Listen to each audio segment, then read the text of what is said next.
It's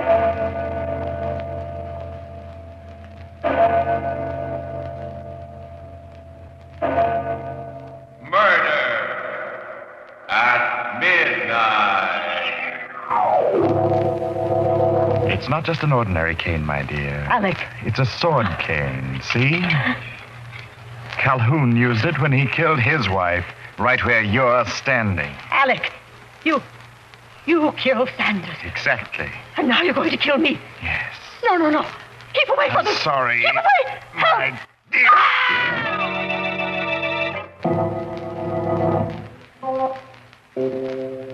Midnight, the witching hour when the night is darkest, our fears the strongest, and our strength at its lowest ebb. Midnight, when the graves gape open and death strikes. How? You'll learn the answer in just a minute in The House Where Death Lived.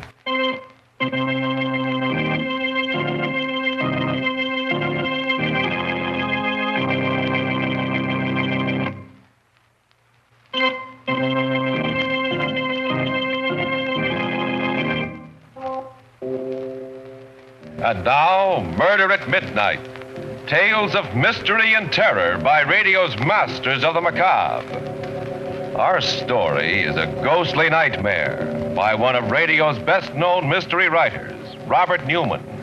Its title, The House Where Death Lived.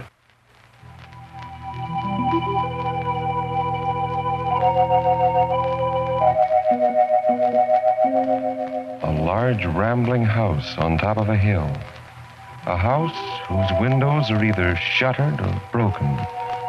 A rusty iron fence surrounds it, and its grounds are waste and uncared for. A car grinds slowly up the hill, stops before the main gate, and two men get out. One of them is gray-haired but vigorous. The other wears a chauffeur's uniform. They push open the heavy gate, start up the gravel path. Quite a joint. You could hardly expect it to be a show place after being empty for more than 10 years. It's open. Yes. Well, I'm glad we didn't have to force it. All right, Sanders. You can go back to the car and wait for me. I should be out in about a half an hour or so. You mean you're going in alone? Why, yes. Somehow I don't think you're exactly suited by temperament for psychic research. Okay, Doc. I'll be waiting for you back in the car. Right. Now, let's see. I suppose the best place to start would be... Good evening. What? Oh, I'm awfully sorry. I hope I haven't made a mistake. This is the Calhoun house, isn't it? Oh, yes. Oh, this is very embarrassing. I was down to see the trustees just this morning. They gave me permission to go through the place and told me that there was no one living here, that no one had lived here for many years. As you can see, that's not quite true. Not that it matters. I lead a rather lonely life, and I'm very glad you came. I'd be more than happy to show you around. Well, you're very kind. My name is Goff, Dr. Alexander Goff. Dr. Goff. For the past few years, I've been specializing in psychic research. Oh, yes. You've heard of me? I'm sorry, no. But I do know that scientists, specialists in psychical research, have been interested in the house for many years. There have been several books written about it. I read about it in the series of studies that Kinsey did. He said it was one of the most fertile fields for manifestations he'd ever come across. It has a long history of apparitions and hauntings. That's very true. And now, would you like to look around? Well, I'd like that very much. Very well. I imagine the best place to begin is with the cellar. This way. The cellar. That's where Mrs. Calhoun was killed, wasn't it? Yes. I keep the door locked now for that and for several other reasons.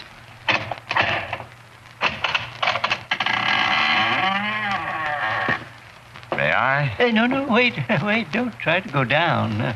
Have you a match? Why, yes. There aren't any stairs. Exactly. That's how Mrs. Calhoun was killed. The stairs had become rotten, and Calhoun took them out, put in that ladder. Mrs. Calhoun didn't know it. She tried to go down, fell, and broke her neck. But she wasn't just killed. She was Murdered, wasn't she? Well, that's hard to say. I don't think even Calhoun could tell you whether it was deliberate or not. For a long time, people didn't even suspect what had happened. They thought that she'd run away and disappeared. However, after she was killed, Calhoun buried her down there in the cellar. You see, over there, near that big flagstone. Oh, I see. Well, after that, there was something about a gardener, wasn't there? Yes, Burroughs. He had helped Calhoun take out the stairs. Considerably later, he was working in the cellar and found some bones, and he put two and two together And went to the police. No, he did a lot better than that, from his own point of view. Shall we go back into the parlor? Oh, yes, of course. I'll just shut this door again. There. Burroughs began blackmailing Calhoun. And Calhoun paid for a while, and then one day he called Burroughs in here, into the parlor. He was sitting over there at that desk. He had his cane with him. The cane that's on the desk there now. You can look at it if you like. Well, thank you. I would like to look at it. Twist the handle and pull on it. A sword cane? Yes. He killed Burroughs right here in this room. That stain on the carpet, there's his blood. This time he didn't even try to get away with it. He called in the police, and he was tried and sent to an institution. Yes, but that's what I don't understand. If Calhoun had committed 2 murders, why wasn't he sent to jail or hanged? Because no one knew whether he was sane or not. As a matter of fact, I don't think Calhoun knew himself. You see, when they asked him why he had killed his wife and Burroughs, he said he had to, that he'd been told to. Told to? By whom? Well, he wasn't sure. By voices. He said they told him that they lived here in this house before him, that they had killed, and that he would have to kill too. Excellent, excellent. Just what I've been looking for and what I've hoped for. A house with a tradition of hauntings, where each generation is affected by that tradition and adds to it. What's the matter? They've come for me. They're weighing me down, dragging me back. They? Who? Oh, you're ill. Here, let me help you. No, it's no use. You can't pick me up. It's too much on my hands, on my head.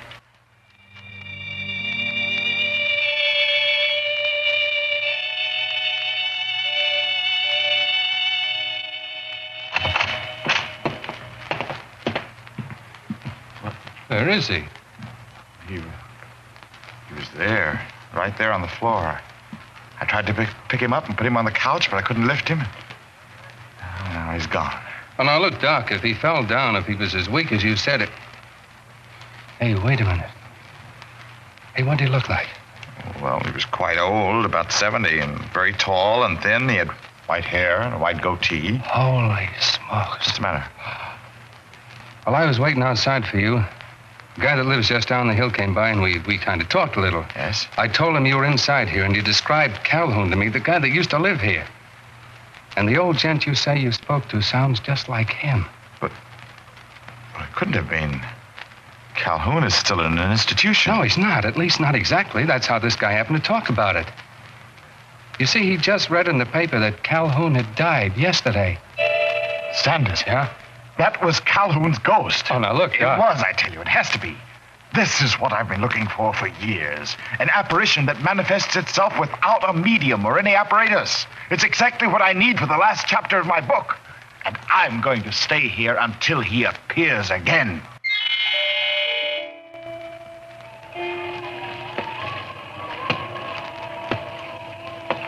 Calhoun!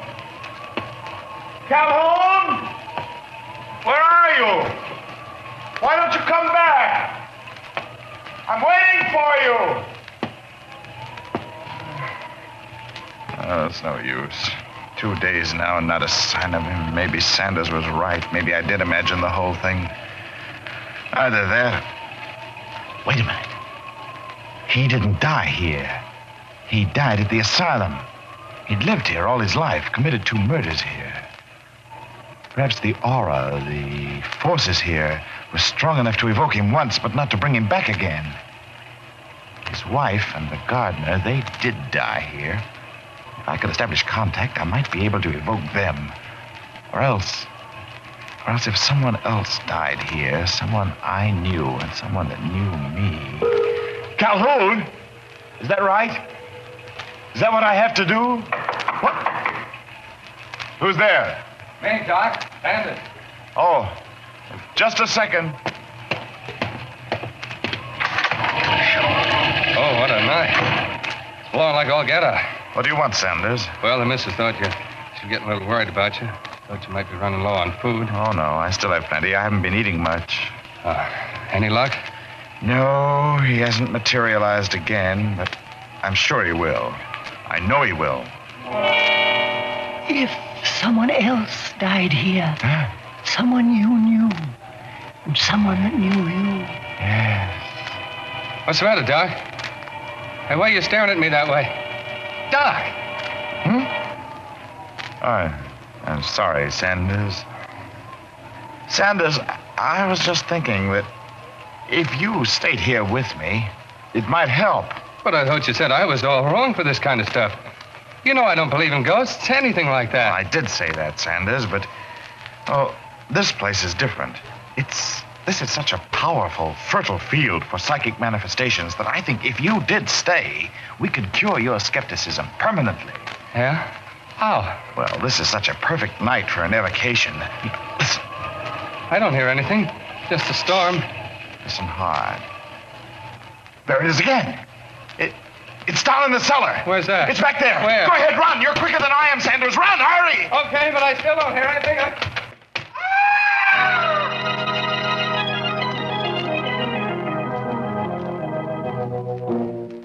A man with an obsession in a haunted house. A man with a corpse on his hands as the clock strikes 12 for...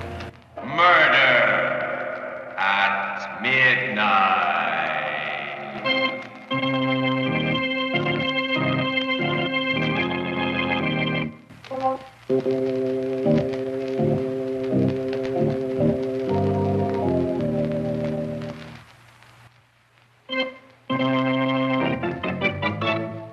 And now, to continue with our story. It's just a moment later, and Dr. Goff is still standing by the open cellar door.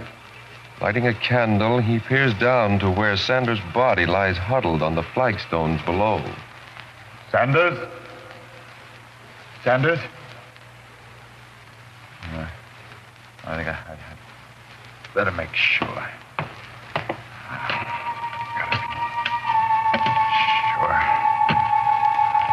This ladder holds. Is this there?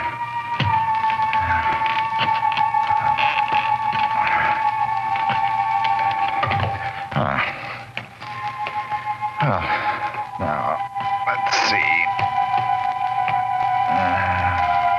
He's dead, all right.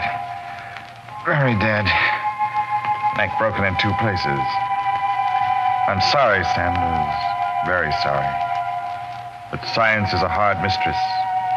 I've been working on my book for 7 years. This is the first chance I've had to make detailed and objective observations on a specific set of phenomena. And when Calhoun didn't materialize again, I'm sure you understand. The only problem now is the police. They're apt to be very uncompromising about something like this.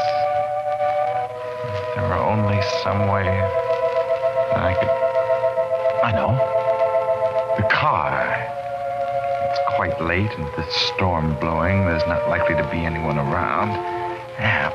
Oh, come on, Sanders.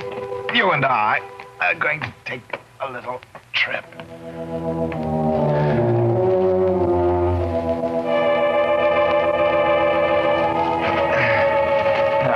We're almost there, Sanders. Just a little farther. Here we are. Now, let's see. Well, you turned the car around before you came in, so it's headed downhill. That's splendid. Very considerate. Now, open the door and put you in.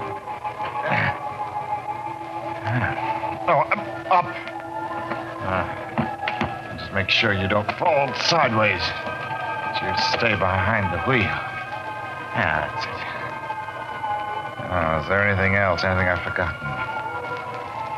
I don't think so. Well, just take the brake off and shut the door and wait. There's no telling how far she'll go, especially with the streets so bumpy. I only hope that she'll go far enough to pick up plenty of speed so that when she does.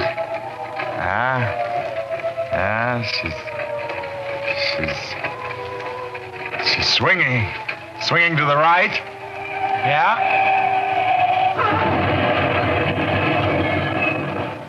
And now I wait.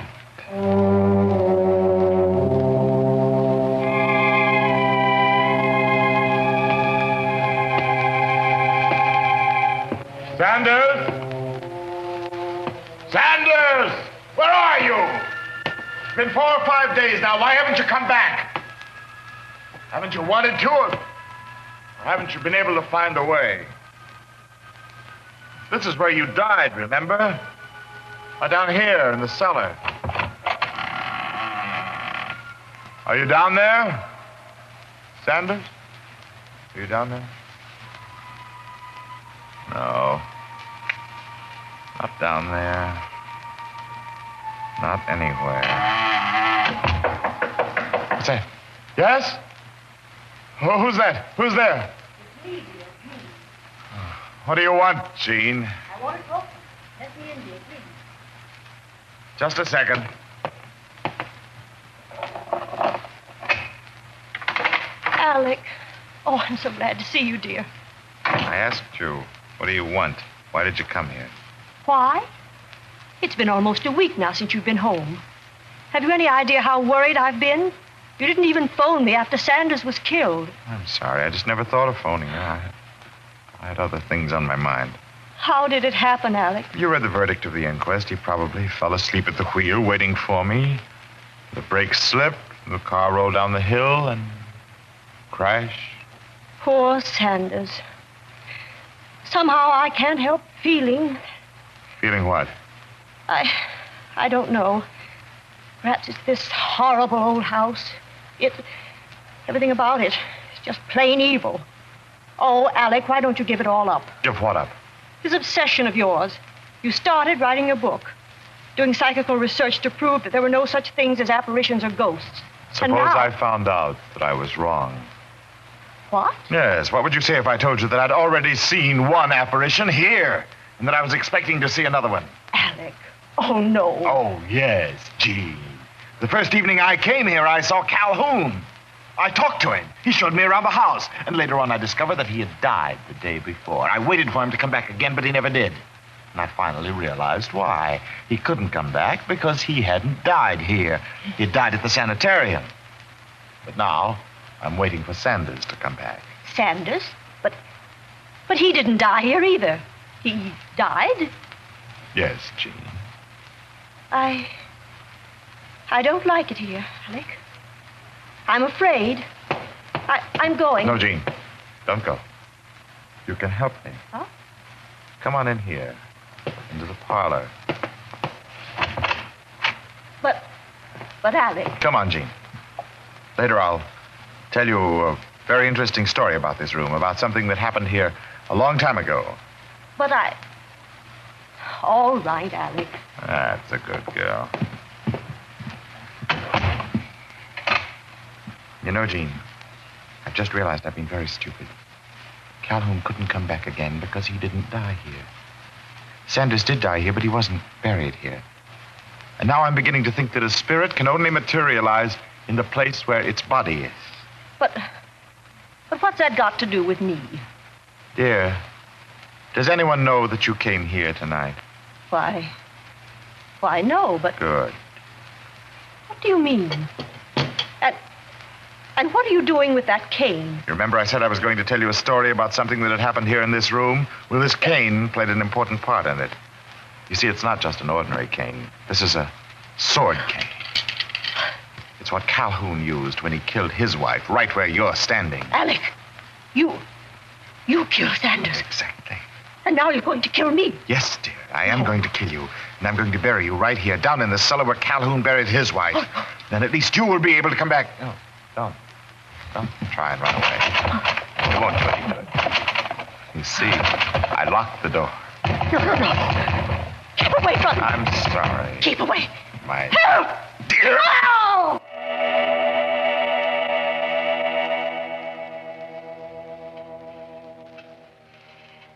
Now, smooth up gravel a little.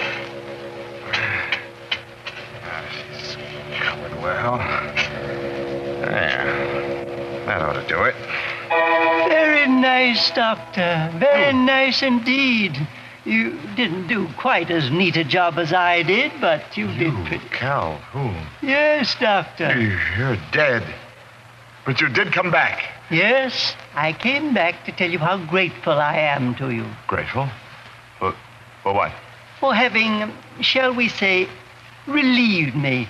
You see, there's a curse on this house. When I was alive and lived here, even before I killed my wife and Burroughs, I saw the ghosts of those who had died before I was born. It was they who made me kill, because once I did kill, they were free. I don't understand. Don't you? As long as this house stands, someone must haunt it. Until I died, it was haunted by those whom I had killed. When I died, it became my job. I thought it'd be years before I could find someone to take my place, and then you came along. You mean... Yes, Doctor, yes, the curse, the evil that was spawned here has been passed on to you. Now it's haunted by those whom you killed, and I am free and can rest in peace. But you must stay here and live with the evil you created until you die. No, I won't stay. Yes, you will, Doctor. Oh, I didn't believe it either. I thought I could leave whenever I wanted to, but I found that I couldn't. I had to stay until they took me away. When you try to leave, you'll find out why. But I won't stay. I tell you, I won't. Neither you nor they can make me stay. Nothing can make me stay. No. No. What's more, you're right about this place. It is evil. But I'm not going to let that evil continue. It must be destroyed, along with every stick and stone in this house. And just how do you propose to do that? I'll show you. With fire. This can of kerosene. Oh, that no. pile of lumber there. It won't do any good. Take my word for it. No, you watch. There. The whole cellar, the whole house will go now. Yes, Doctor, but you won't go. I won't. You watch me.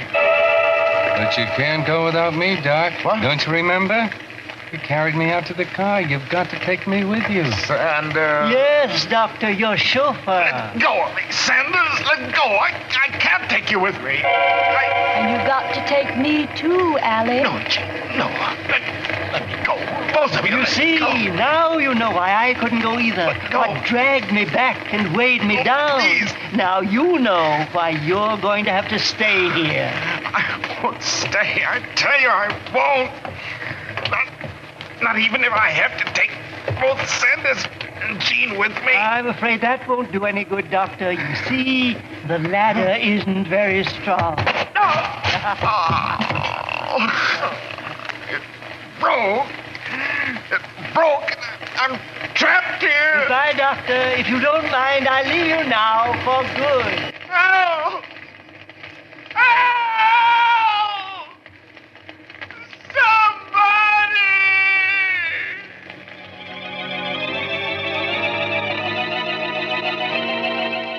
The flames roar higher and higher as Dr. Goff screams and staggers backward. Far away, a bell starts tolling for...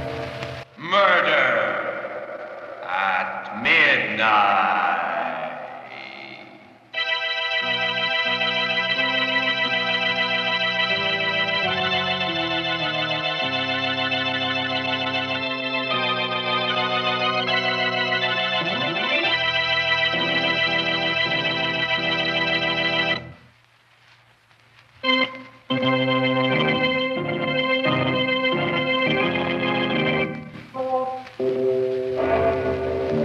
Remember to be with us again when death stretches out his bony hand and the clocks strike 12 for...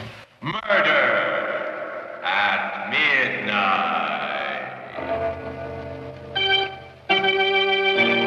The part of Dr. Goff was played by Barry Kroger. With music by Charles Paul, Murder at Midnight was directed by Anton M. Leader.